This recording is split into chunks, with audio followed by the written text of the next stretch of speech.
Bonjour à tous c'est les gars, on se retrouve pour une nouvelle vidéo. Aujourd'hui, nous allons parler de la table de mixage, la Behringer Xenix QX 1002 USB. Une table de mixage qui intègre un préampli, un compresseur et des effets directement intégrés. C'est une table qui coûte 85 euros. Vous la trouvez chez Thomann ou chez Amazon. Elle est au même prix, tout simplement. Voilà. Moi, je l'ai pris sur Amazon.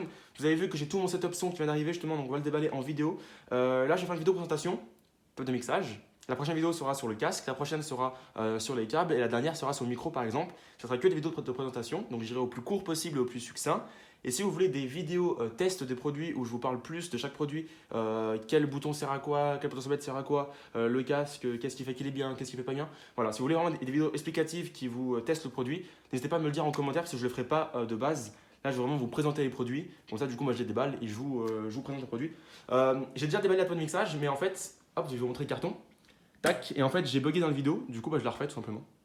Bon, vous avez pu voir. Donc du coup la QX, avec quoi elle est amenée, avec quoi elle arrive, avec quoi elle vous est vendue, tout simplement. Un câble USB donc type A vers type B, tac, donc à brancher votre PC, c'est une table de mixage USB tout simplement. Donc vous branchez ça et c'est fini, c'est de l'USB 2 donc ça fonctionne sur n'importe quel ordinateur. J'espère que le son est bon, c'est mon téléphone. Au niveau de la prise secteur, donc c'est assez long, hein. Je pense qu'on a bien 1 mètre de chaque côté. On a un gros transfo au milieu, donc ça se branche en prise propriétaire sur la table de mixage, comme vous pouvez le voir juste ici. Et ici, c'est une prise classique à 2 branches. Il n'y a pas de prise terre. Dans la boîte, on retrouve aussi un gros manuel d'utilisation qui répertorie ici avec des schémas qui vous montrent comment brancher vos différentes choses. Vous avez ici des chiffres avec 2 schémas différents. Et vous avez en chaque langue les chiffres qui sont répertoriés, donc ça vous dit à quoi cela correspond. C'est assez clair, je ne l'ai pas totalement lu, mais ces petits schémas là sont plutôt les bienvenus. Tac, pour le commun des mortels, c'est plutôt plus simple de comprendre où est-ce qu'on branche quoi et quoi on branche où, tout simplement. Et puis les petits chiffres, ça marche plutôt bien. Tac. Ensuite, on retrouve 2 petits flyers disclaimer, warning. Un pour l'électricité. Donc, si la carte bug, il faut la débrancher et attendre un petit peu. Enfin, l'éteindre et rallumer quand c'est un bug son. Et ici, un truc qui concerne l'installation. Voilà, tout simplement. Donc, il faut faire attention parce que c'est une carte son. Et donc, du coup, l'électricité qui court à l'intérieur est très fragile. Si elle tombe, ça va le faire bugger. Si on met de l'eau dessus, ça va le faire bugger. Contrairement à un clavier où vous le faites sécher, c'est bon. Là, ça risque de bugger à vie. Donc, il faut faire très attention avec ça. Et donc, ils disent que c'est un bug son, on l'éteint, on attend un petit peu et on la rallume, ça sert à ça. On retrouve aussi un petit autocollant Behringer, mais on s'en fout, nous on veut parler de la table de mixage bien sûr. Si vous voyez un truc là dans le champ, c'est ma jambe, hein, simplement, bonjour. Il y a aussi mon pied, peut-être tu pourrais sortir à ce moment, je sais pas, on verra bien. Behringer Xenix QX 1002 USB, la retrouver juste ici. Donc à l'arrière, on retrouve d'abord la prise d'alimentation, la prise USB, la face on va dire globale de la carte, ça prend une trace de doigt, de la table de mixage pardon, est entièrement en tôle. Voilà, c'est la tôle en fait, donc ça recouvre toute cette partie là, toute la face avant et hop aussi ici, la petite face du coup avant aussi, qui est pliée. Donc c'est que de la tôle je suppose tout autour. Sur les côtés on retrouve du coup du plastique par contre. Voilà, c'est du plastique de chaque côté.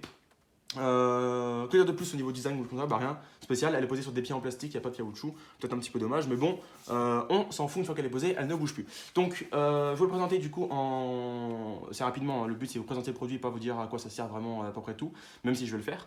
On retrouve du coup plusieurs lignes d'entrée, plusieurs lignes de sortie, donc en entrée le micro, donc XLR que vous avez juste ici ou en jack. Vous avez ici aussi les prises jack aussi pour faire rentrer, donc 3, 4, 5, 6, 7, 8, 8, 10. Donc si vous voulez faire rentrer jusqu'à 10 sons dans la table de mixage tout simplement, vous pouvez le faire. Du coup, on retrouve 2 entrées XLR comme je vous l'ai dit, entrée de jack. Vous avez ici le gain d'entrée parce que du coup il y a un préampli dedans, donc ça permet d'amplifier le micro s'il est très bas. Par exemple, un Shure SMB7 par exemple, il est très bas, donc du coup il faut l'augmenter. Bon, souvent vous avez un préampli externe, mais là il est intégré si vous voulez le faire. Si vous voulez, et vous pouvez le faire. Vous avez aussi un compresseur audio qui va permettre de compresser votre son quand vous criez. Si vous parlez à 30 décibels et que vous criez à 110, le son va être compressé à 30, 40, enfin il va être compressé un maximum pour que ça soit toujours homogène dans le son, que ça ne monte pas trop. Ici par exemple, si vous parlez ça reste à 0 ou à 6, si vous criez ça va à rouge, c'est pas bon. Là, hop, vous augmentez un petit peu et ça va rester dans le jaune ou dans le vert. Et cette LED-là va s'allumer en disant je compresse le son. Tout simplement, l'équaliseur, donc ici aigu, médium, médium et grave, grave. Donc pour régler votre voix, par rapport à votre micro, par rapport à votre voix et à votre ressenti tout simplement. Donc vous pouvez régler du coup les aigus, les médiums et les basses, les graves. Vous pouvez ici aussi, il s'est coupé directement les graves qui sont tous les sons qui sont en dessous de 80 Hz seront coupés quand vous activez ce petit bouton tout simplement. Potentiomètre, on continue. Ici vous avez du coup le gain, le volume des effets, donc qui vous a retrouvé juste ici, on va en parler juste après. Donc vous pouvez du coup gérer le gain de vos effets. Donc là ici on a 0, donc il n'y a pas de son d'effet et on augmente tout doucement le son. Ou alors ici on le met vers l'infini à 0. En fait encore plus 0 que 0. Donc voilà. Ici on a ici la balance, donc si vous voulez mettre à gauche votre son ou à droite ou simplement au centre tout simplement. Les deux lignes sont identiques, hein, donc je vous montre une ligne, mais ça marche pour les deux tout simplement. C'est identique, que ce soit les deux XLR ici, sont identiques juste en bas, c'est séparé. Il faut bien vous dire que c'est par colonne que ça fonctionne, et non pas par ligne. En bas, on retrouve, ainsi par ligne, c'est les mêmes boutons, mais par colonne, c'est différé, vous avez compris. En bas, on retrouve du coup le gain de sortie, enfin le volume de sortie de votre ligne audio, que ce soit la 1, la 2, la 5.6, la 9.10, vous avez ça à chaque fois.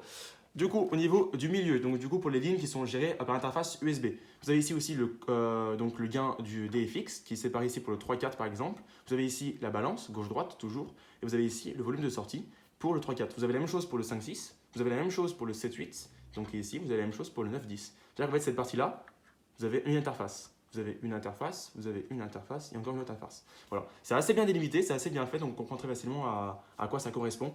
Quand on veut du coup faire plusieurs entrées sur une table de mixage comme ça, où c'est quand même assez petit, c'est assez restreint, mais en tout cas on s'y repère très facilement. Que dire? Vous avez ici du coup le petit bouton pour le FX, vous voyez, hop, vous allez pouvoir lire de vous-même. Quand il est vers le haut, ça rajoute plus 4 au FX. Quand il est en bas, ça fait moins 10 sur le FX, donc sur l'effet que vous avez choisi. Au niveau des effets, on va en venir avec ce petit écran donc, de contrôle qui vous permet de choisir votre effet. De 0 à 29, ça va être de la reverb. De 30 à 54, ça va être du ER delay. Je ne sais pas ce que c'est. De 54 à 78, ça va être 55, pardon, 78, ça va être du mode. 79, 80, vous avez compris. Donc choisissez votre effet. Donc du premier effet jusqu'au 29, ça va être de différentes reverbs. Le 1, ça sera du cinéma. Le 2, ça sera du théâtre. Le 4, de la scène, n'importe. Vous choisissez votre effet. Une fois qu'il est choisi, hop, vous augmentez votre gain et hop, ça le met en route sur votre sortie, sur votre entrée, comme vous voulez.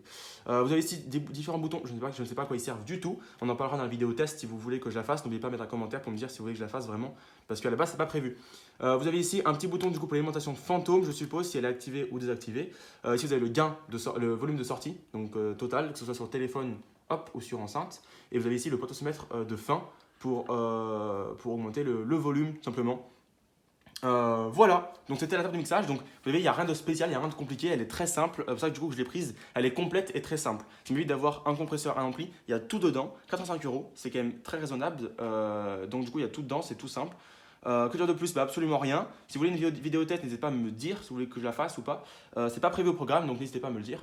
Voilà, c'était la Bang & Dynamics Xenix QX 1002 USB. C'était Négor, j'espère que ça vous a plu. N'hésitez pas à laisser un pouce bleu, vous abonner. Ciao tout le monde et surtout, portez-vous bien.